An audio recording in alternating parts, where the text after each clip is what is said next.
Welcome to the weekly RFOX AMA, everyone. I'm Lenny Clifford here with CEO and co-founder Benny Fairbank. Good to see you again, Benny. How are you?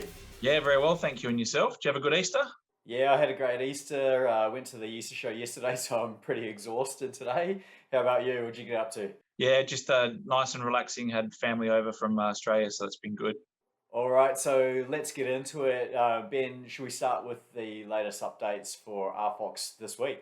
Yeah, so latest updates are in relation to the Vault launch. Obviously, all roads are leading to the Vault launch. Trying to make sure that that MVP is as good as can be for the launch on the 27th, and then obviously we've got a couple of other more polished releases hot on the heels, and they have to go in sequence because that's the whole purpose of the Vault, is to have everything plug into it. So very exciting to finally see some of the things that we've been working on for a long time come to market and plug into that Vault in a very short period of time. Yeah, sure is. And what functionality can we expect to see in the Vault in the very first week of public testing?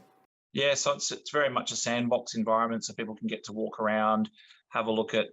For a lot of people so far, we've found that it's their first VR experience. They've ordered Oculuses for the purpose of this, or they're new to VR. So it's more sort of a eye opener on what the difference between like going into a standard website for shopping versus going into a metaverse and having a look at what it looks like in VR. There'll be the basic functionality for buy and sell for some NFTs, and just more of an exploration, talking, chatting, multiplayer, and a chance to sort of people to have a poke around and see what it feels like to interact in VR. Okay, and if you don't have VR glasses, you'll be able to use the mobile version later this quarter, right? Yeah, so those guys are on track. I mean, we're already testing it internally and using it internally, so they're going to be hot on the heels of each other for sure. So that's pretty exciting as well, because that's a well ahead of schedule. So it will mean that people that don't have an Oculus will still be able to have an experience for sure. Yeah. So if that's just mobile, does that mean mobile phone or would it be desktop as well? No, so we're looking at a web version. So that's what's being worked on at the moment. So we've got some details coming up on that. We just want to make sure that it's working well before that's released. And the other thing is that preferably it would be great if people could be going into VR first, because that experience is quite different, obviously, and that's the way that everything's headed. But we understand that the adoption of VR headsets will be slow, so we're trying to make it accessible to everybody on all devices as best we can. Yeah, sure. Are you able to use the cardboard sort of style headsets? Would they work? I think they would. They would. We did try and order them and try and see what it would be like, because it's really cheap. But ultimately, even if it does or did, you wouldn't get the same experience. I think there's quite a huge difference between. And I think that if you're going to use VR, you should use VR. And if you're not going to use VR, don't use VR. But that kind of, at this particular point in time, and especially for the stuff that we're trying to do, it's kind of like a poor in between experience. So I wouldn't be pushing people to that, even if we did enable it. Okay, sure. And in the first week or first few weeks, will we be able to purchase NFTs in there? Yeah, so Wax is the one that was sort of easiest to sort of get up and running, and we're just working with our third-party vendor. Our side's all ready to go, and then obviously ETH would be next.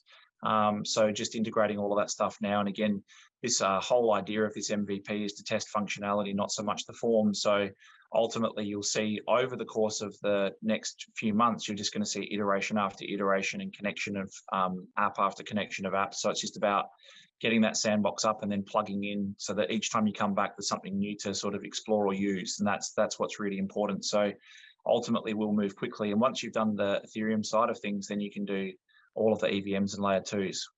Got it. And is this first quarter the most challenging and the longest to build, since many of the assets you'd build them and then you might be able to repurpose them in the rest of the quarters? Is that how it works?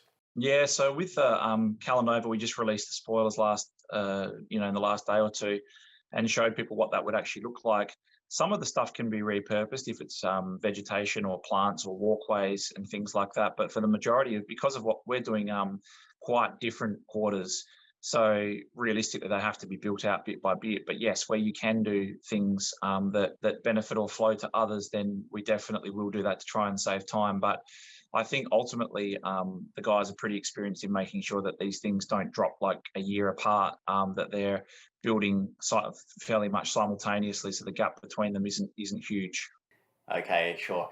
And Benny, considering the wider RFOX ecosystem, can you explain how RFOX TV, RFOX NFTs, RFOX games, RFOX media, and RFOX finance will plug into the RFOX Vault platform and what that actually means for users? Yeah, it's a good question, and we get asked this question every day. It's like, what happens if I've got TV and I want to combine? So I've got NFTs and I want to combine it with your TV. How can I do that? So we're trying to actually come up with a bit of a product example type of map that shows you could have content delivered on NFTs, because a lot of people don't understand still music and videos can be distributed through, and IP rights can be distributed through NFTs, right? So ultimately, if you're combining those into the vault, you can have billboards that play videos, messages that are interactive, and you could actually click to links, go to sites. Effectively, you could purchase, you could actually have live audience addresses, you could have movie debuts, video clip debuts, you can have clothing advertisements all through that. Then what you can do is you can actually have shops that issue NFTs that then allow and have a person walk you through how to stake those and how to get the best returns from them, how to buy cryptos, how to set up crypto wallets. So you can go from the point of walking around being a spectator to playing games in the vault, getting rewards in the form of NFTs in the vault for playing those games, staking them in the all in the one place. So ultimately, it becomes the one place that you combine all of those pieces together, but each of those still operate as a standalone. So I can still go to RFOX TV and watch the latest updates or watch this video, as opposed to having to run my own channel and be an influencer and do social gifting and token allocation. So all of the things will plug in, and becomes the central showcase for all of the products and services that we have. But soon we'll start showing you with the businesses that are coming on and wanting to build with us how 2 and 3 and 4 things combine together, both inside and outside of the vault.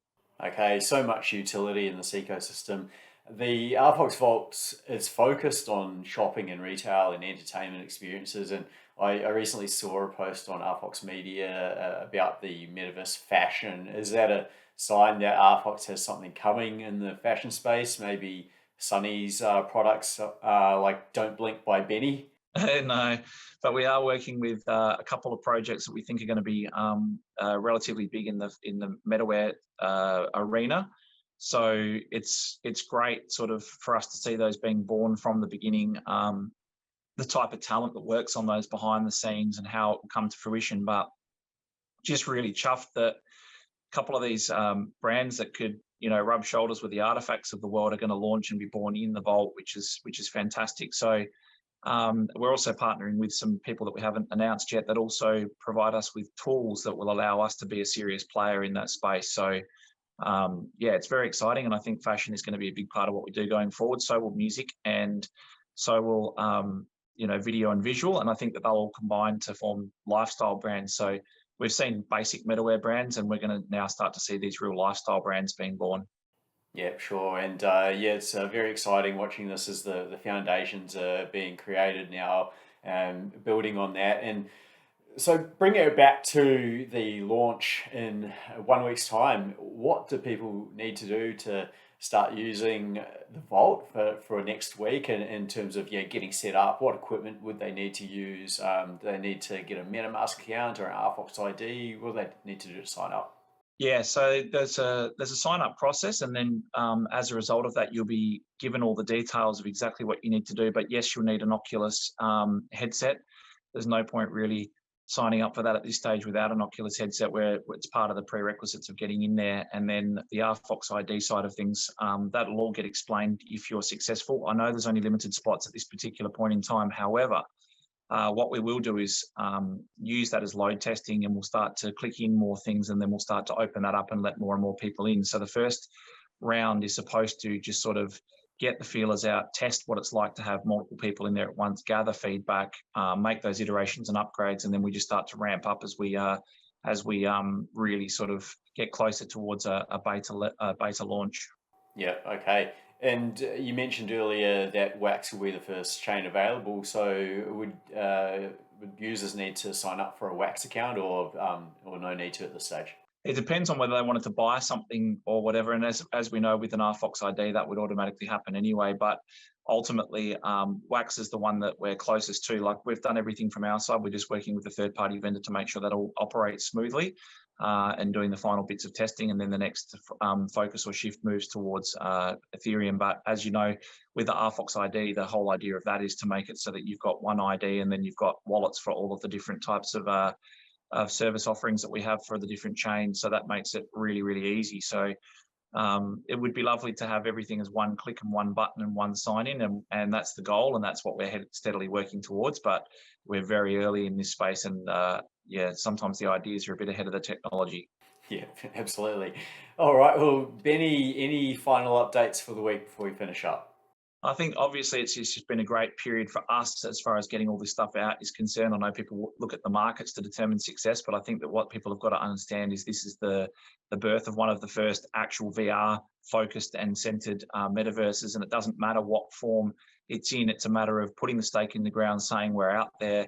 Many people launch multi-billion-dollar businesses on a line of code that doesn't have any UI or UX. So to go out with a headset example, to be able to walk around and show what it is we're doing and in what space we're playing, I think is extremely important milestone for our company. And then to plug in some polished products is going to be the sort of the catalyst for we're here and we've finally arrived. So we're very, very excited. So thank you very much for your patience, and hopefully we'll see you in there.